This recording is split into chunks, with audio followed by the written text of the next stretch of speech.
Hey everybody, it's your boy Meteor Kaiser here, back again with another challenge run. On today's part, we're going to be doing Fire Emblem 7 or Blazing Blade. We're going to be doing yet another Randomizer Iron Man. So very similar to the last one that we did of the Binding Blade, it's basically going to be the exact same thing. I'm just decided, hey, I wanted to do 6, I'm doing 7, and guess what I'm going to do after this? I wonder. So rules are going to be very simple, very similar to the last one. So no resetting on death, hence the Iron Man side of things. Almost everything that can be randomized is randomized, including cross-gender class and all weapons, hit, crit, move, weight, stats. Anything else that you can think of is basically randomized. Everything else like arenas or any other small little bits are okay. So I'm allowed to arena spam if I so deem it necessary. I can buy whatever I want. I can abuse whatever good weapon there are. So first thing I want to mention is I actually changed my randomizer program to Yoon based off of the character from FE10. So there's a few more settings that I have randomized. Like I wanted to try this out and see how this works. I added personal weapons for all of my lords. So my Lin replacement, my Hector replacement, and my Eliwood replacement will all get their own personal weapons. The only thing to notice is when I actually got into the game and started playing it, I accidentally realized that I made them infinite use. But I decided I'm just going to roll with it because screw it. So as usual, if you guys want to go ahead and hit that sub button, that'd be greatly appreciated. Also, another thing I want to mention is, as always, I have links in the description to my socials. So go ahead and check out my Twitter and my Instagram, which I am pretty active on both. So right before we jump into this, I'm just going to mention that we're doing Eliwood hard mode because I saw that the Lord was Lucius as a wyvern, and I was kind of like, yeah, I want to use him. Also, I get access to more units earlier in Eliwood hard mode, so I wanted to try that one instead of going into Hector hard mode, which just seems like it's going to be a little bit too difficult for a randomizer. And of course, I want to just completely skip the Lin prologue mode because that just is a waste of time, honestly. As much as I love Lin, I just wanted to jump straight into chapter 11, taking leave. So like last time, I won't be spending too much time going over each individual unit or the weapons, but just for the first few chapters, I'll be going over some key differences between this run and the FE6 one. So first off is our Lord Lucius. He is a wyvern rider, as previously mentioned, with personal weapon Autumn's End, which has 100 hit and 10 on both the other stats, being crit and might. So this is a very, very broken item, especially considering its infinite use. So that means I don't have to give him any other weapons. The only problem is it's only one range. All of these personal weapons are one range, but I'm fine with that because it's already good enough anyway. So Lucius's bases aren't great, but he's got a very high 9 speed, which is very nice. However, his defense is 0. So that's going to be very, very important to point out. Essentially, he's a glass cannon, but with a good enough weapon, I think I'll be able to scoot on by. So next we have our Marcus / our Jagan unit, who is going to be Florina in this run, which is pretty funny. So she is a Blade Lord with pretty bad bases for a pre-promote. However, she's got something that'll help her out. So her bases are, she's got 11 strength, 8 skill, 11 speed, and 9 defense and resistance. So for a pre-promote, that's really bad. However, her weapon will help her out a lot. She has a Manikati, which has 2 range, and has 11 might, 81 hit, and 20 crit, with effectiveness versus infantry and a nice and high 46 durability. So her weapon's basically going to be able to carry her, and obviously for the first few chapters, any Jagan unit is going to be crushing the enemies. We just have to hope that her growths are pretty decent. So next up we have Sarah, who's a brigand with very, very awful 2 strength and 1 defense, but a pretty good 8 skill and speed, but with only 4 move. So as I said, movement is going to be randomized, and you're going to have units that have like really, really low move, and that's going to hamper their progress because they're not going to be able to catch up to the rest of the army. So there's going to be less enemies for them to kill, so they're going to get less levels, and it's just a domino effect from there. Next up we have Wallace, a Pegasus Knight, which is very, very interesting. And also one cool thing to note, if you pay attention to the text like I do for the first chapter or so, all of Wallace I think is Sarah's replacement, and just the text is just so funny to listen to. Be like, this is coming straight from Wallace's mouth. It's great. But yeah, anyway, so Wallace is a Pegasus Knight with a really, really insane 14 defense, but all of his other stats are low and only 4 movement. So a very nice early game tank, which will be useful for us considering our Jagan is a little bit flimsy. A few turns in, we're going to get Geets and Marcus to join up with us. So Geats is a lord. I don't exactly know the title of them, but Geats is an Eliwood lord with an insane 13 strength, pretty nice 9 speed, but 0 resistance and only 5 move. He does come with an energy ring, which is very nice, which gives you +2 strength or magic, and a rapier with the same stats as Autumn's End, just less weight. So rapier is a very good weapon. Weapons are a lot more varied in this than in 6 for, I guess, obvious reasons, considering this game came out after 6. They gave a lot more options. And I don't know if the Autumn's End and the other personal weapons are in the vanilla game, because I don't think I've ever seen them, and maybe it's just a specific, this is what the randomizer added. However, I don't know. Maybe one of you guys do. But next we have Marcus, who is a cleric with a really high 14 magic, but mediocre other stats. But he's got good moves, so that's going to be very nice for us. The magic will be very useful as a healer, especially if we can get him up to a bishop. That'll be very good. So unlike Walt in the last game, he actually has a starting staff, which is nice. So we have a pretty decent starting lineup. We've got varied units. The only thing that we're missing really is a mage. So I make my way towards the boss with Florina taking charge, but Sarah gets caught off guard and goes down to a wyvern rider, which honestly really isn't that big of a deal. I learned the hard way that steel lances are very strong in this game. However, as I said, Sarah only had 16 HP and just awful strength, so I'm not really that concerned. She was easily the weakest unit I had. I'm gonna butcher his name, but the boss, I think it's Grisny, is a level 5 soldier with a heavy spear, but really bad bases, so it's a very easy boss to take out. I do farm him a bit with Lucius, and then I move on to chapter 12, Birds of a Feather. So first thing I do is I pop over to the village with Wallace, and I send the rest of my units towards the middle of the map. There's a big amount of enemies on the right side where the boss Zagan is at, so I put Florina on a fort to bait out and deal with most of the enemies. A few turns in, Urk, who is our Hector replacement, shows up with Sane. Sane has a level 9 Feith with a very nice 14 strength, but very bad 6 speed for a Feith. That's gonna be very bad because you want a Feith to have high speed so he can steal items. So he's gonna play more of an assassin role rather than a rogue role. He has a killing edge, which is very nice, which has very typical high crit rates. And next we have Urk, who is the opposite of a normal knight. So he has literally 0 defense and 1 resistance. So similar situation to Lucius, glass cannon. A relatively decent 8 strength and skill, and nice and high 10 speed, but very low 19 HP. So we're going to be very careful with him, and he does have very low 4 move. So he has a nice personal weapon though. It is the Icicle Lance. It's not as good as Lucius's, however, it has a nice 9 might, 86 hit, and 5 crit. So we're gonna have to hope and pray that he's able to pick off some enemies here and there.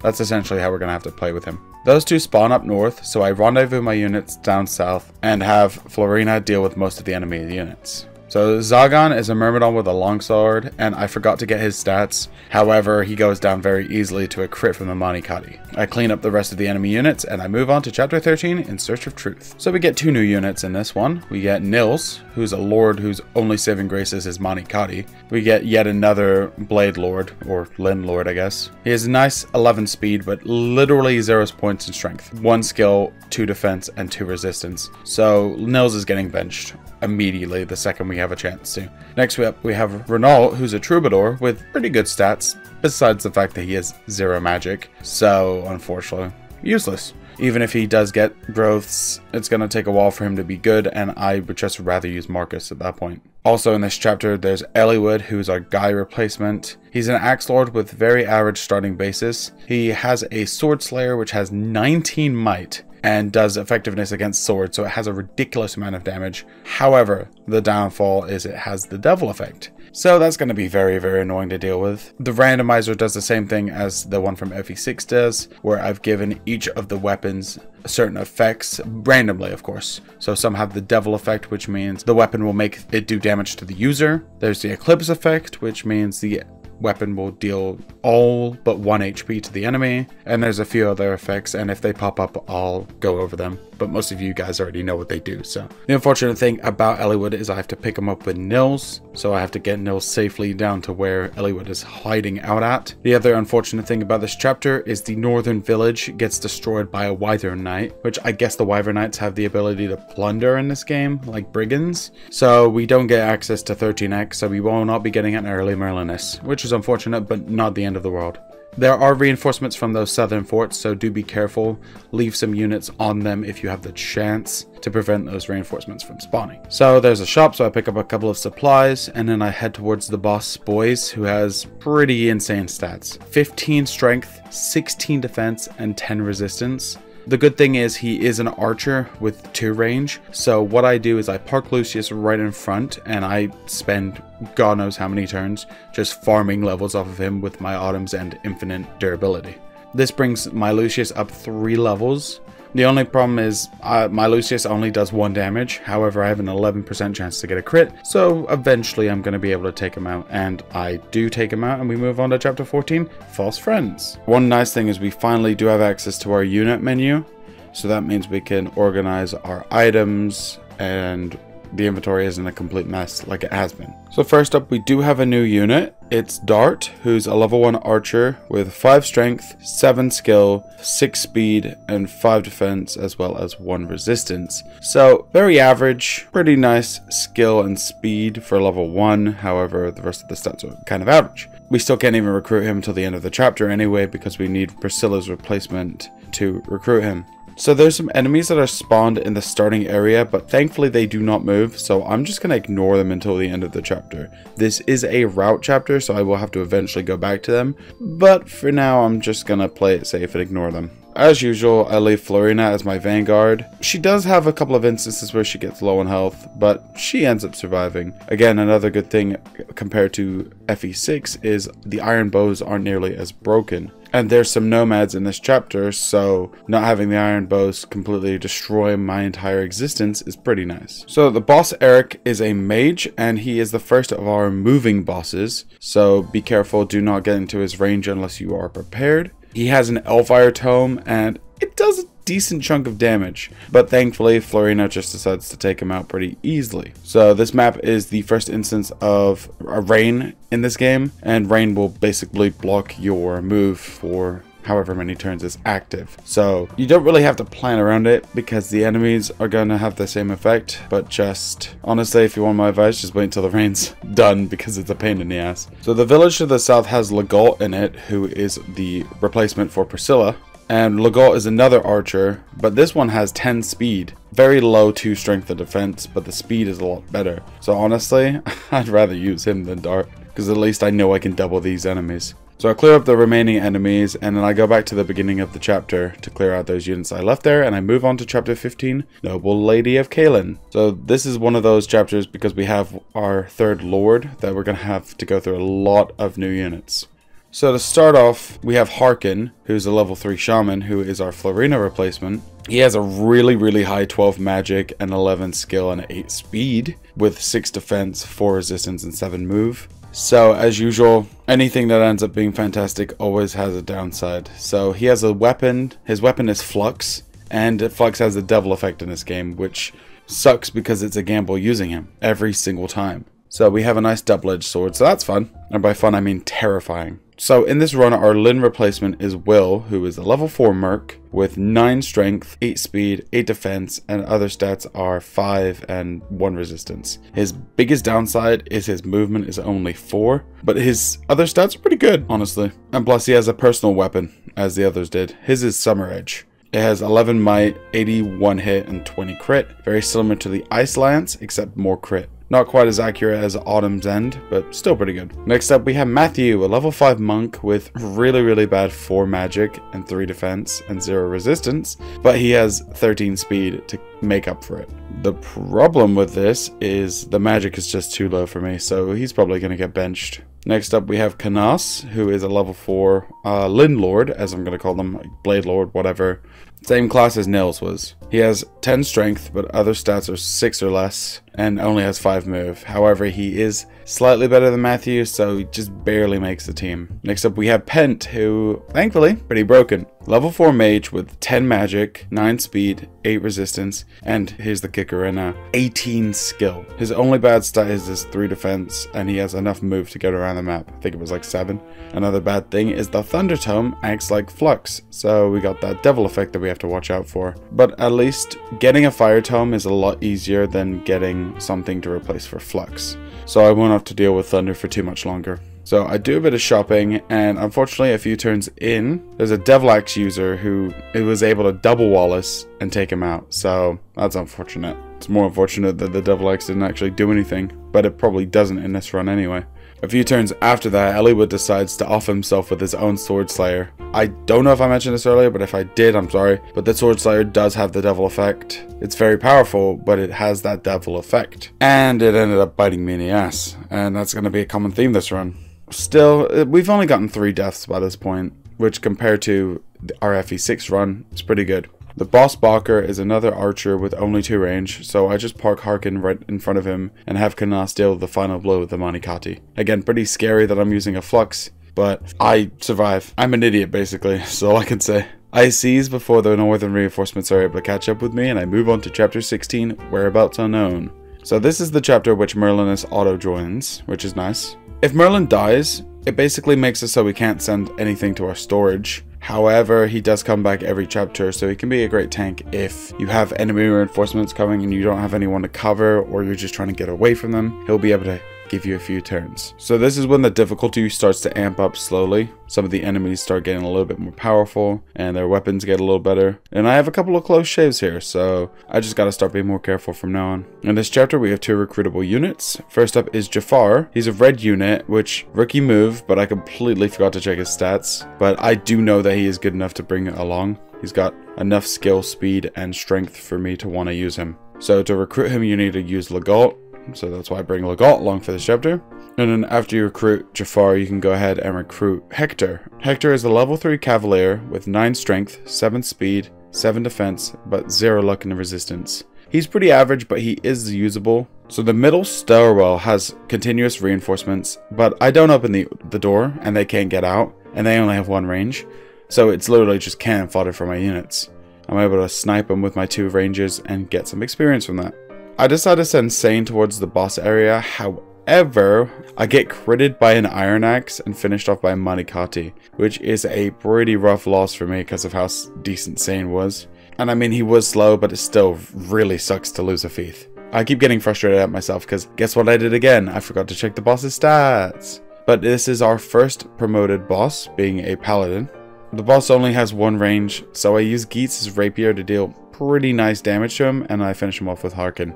And by this point, I have given Pent a fire tome, so I don't have to worry about that double-edged sword Thunder. Now, while this is all happening, I'm having Florina hang back a bit so she can defend against the southern reinforcements. And this is what I was talking about earlier, coming into fruition, is Merlinus basically giving me a few turns. Because I had to have Lucius go back to the beginning to get one of the treasure chests, and I needed him to go all the way up to seize the throne. So I needed to have somebody cover his ass. And I shouldn't have done this. In the first place, I should have had some other unit do it, but you know what? Hindsight's 2020. All I know is I was able to save my ass because I had Florina and Merlinus cover for me. I do, however, lose my Monikati because of just using it so much. However, I do have the one that Nils has, so I'm pretty good for now. So I seize, and then we move on to chapter 16X, the Port of Badon. And this chapter is accessible if one of the green units with Hector survive. So I had Hector rescue 1 just in case something happened. So in this chapter we get a new unit in Dorcas, who is Kanas's replacement, which you get from going into the villages. So he's a level 8 nomad with 10 strength, 6 skill, 7 speed, 7 defense, 0 resistance, and 4 move. So Dorcas ain't looking too promising. His strength is nice, and his skill, speed, and defense are okay, but for level 8, that's really not that good. So he is very subpar. He does, however, carry a secret book, which is gonna be nice. So for once, I actually have to use strategy for this chapter. Rest of the chapters, it's like, throw in my units, have them go. But if I just decided to send all my units to the middle, I'd get flanked and destroyed by both Fargus and Damien's units. So because I have so few areas to attack from in that middle area, I end up rerouting myself. Because once you get to the middle, you'll trigger Fargus to attack with his units, and then Damien will spawn in, who flanks from the south with a lot of reinforcements.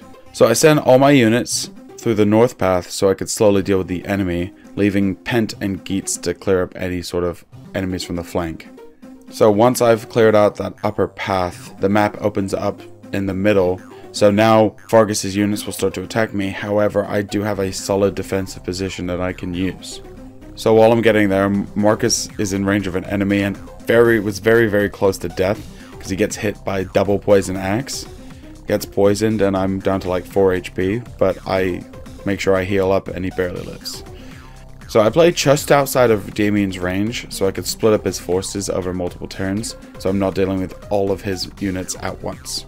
And I definitely don't want to attack Damien without a plan, because Damien is a sage who has a Thimble Vetter Tome, which does a solid 14 damage to Florina. At least the one saving grace is there is a woods tile right next to the shop in the north, and what that will do is it'll lower Thimble Vetter's accuracy to less than 40, which is going to be a necessity because of how goddamn scary this tome is. He also has a really high defense, but thankfully I was able to tag team him with Florina and Pent to finish him off. And now all I have to do is mop up everyone else.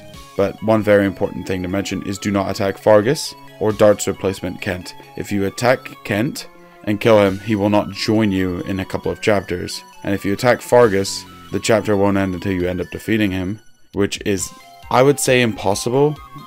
I don't even have to look at his stats to know it's impossible, but he's almost max level as a berserker, and he's terrifying. So before I end the chapter, I do pop to the arena for a bit, and then when I feel comfortable going a couple of rounds, I end up talking to Vargas to end the chapter, and move on to chapter 17, Pirate Ship.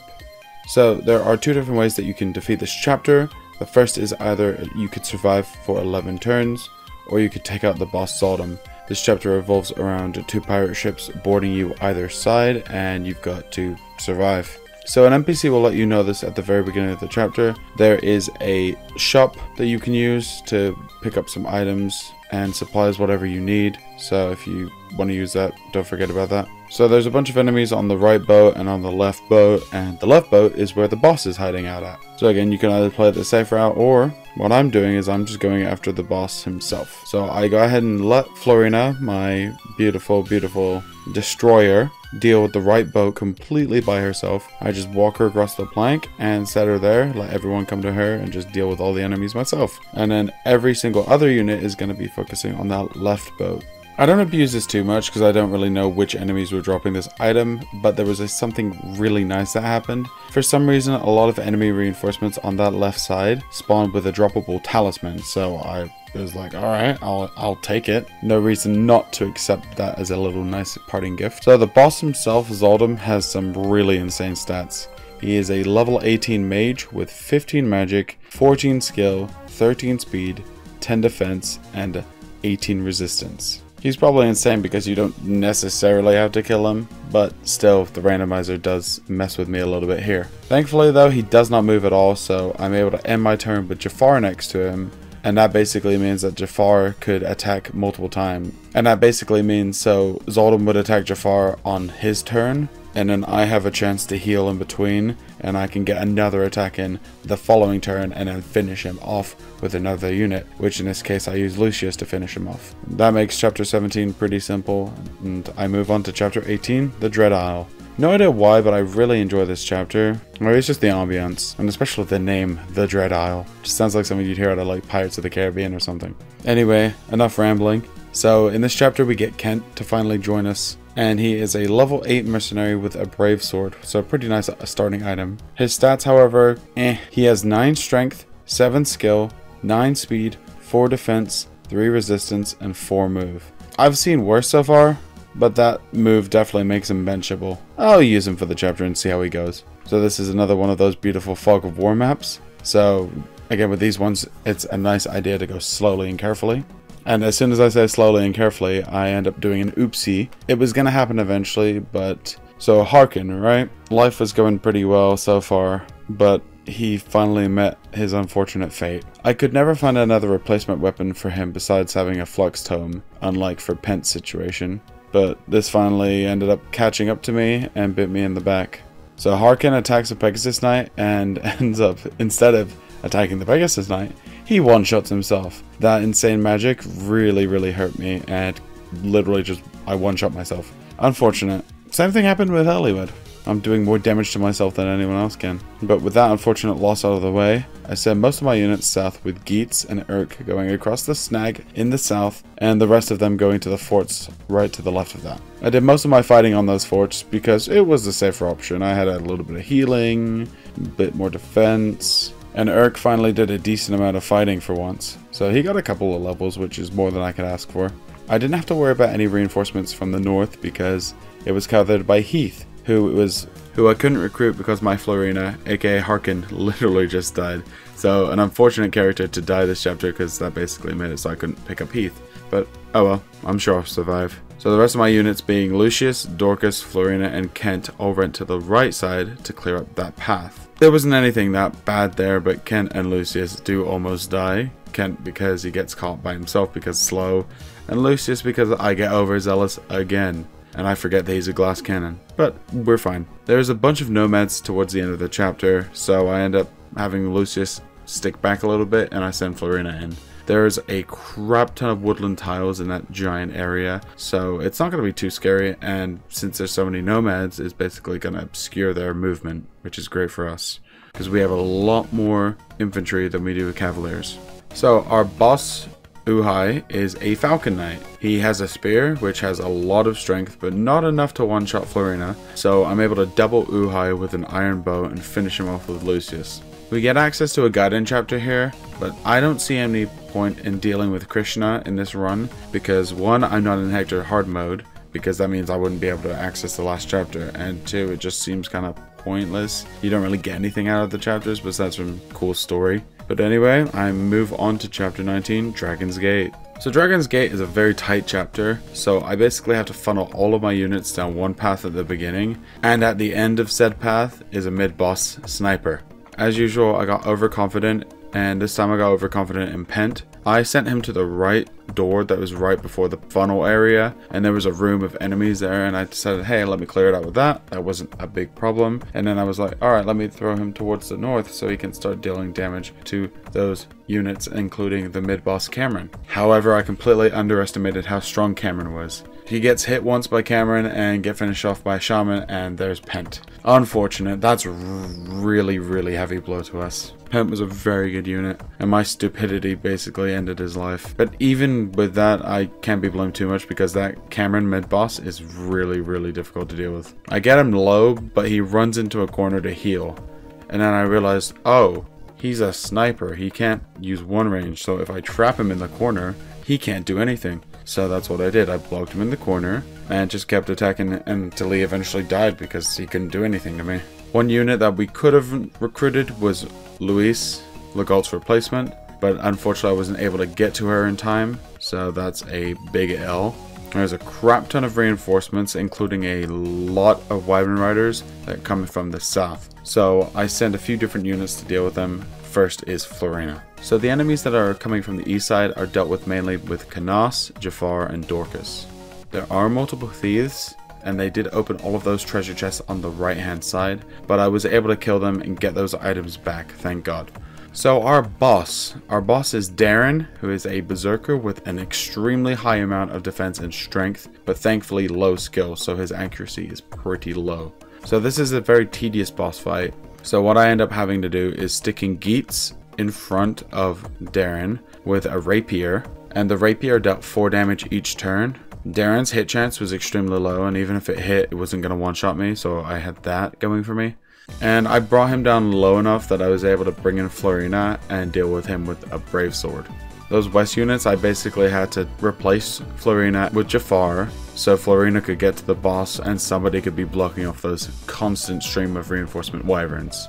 But that was a very difficult boss fight, a very annoying chapter, and an extremely heavy blow to our team. But I am glad that that chapter is done. Alrighty guys, so with that I'm actually going to call it a part. I thought I was going to be able to complete all of this in one part. However, I realized it's probably a good idea for me to split the two, because it's going to be like an hour-long video if I don't. And again, I apologize for me taking a little bit longer. I've been working a lot, and to be honest, a little bit of burned out, but I'm getting back into it slowly. I realize I shouldn't try and push myself to create a time frame for when I upload. Just whenever I feel like it is honestly what I'm going with, because if I do it whenever I feel like it, and I know that sounds kind of bad, it will make the content better and it will make it flow better. So I hope you guys can understand that, and I really do appreciate it if you do. But thank you guys so much for watching part 1, and I'll be back with part 2 hopefully shortly. Thank you so much. I've been Meteor Kaiser, and as always, peace.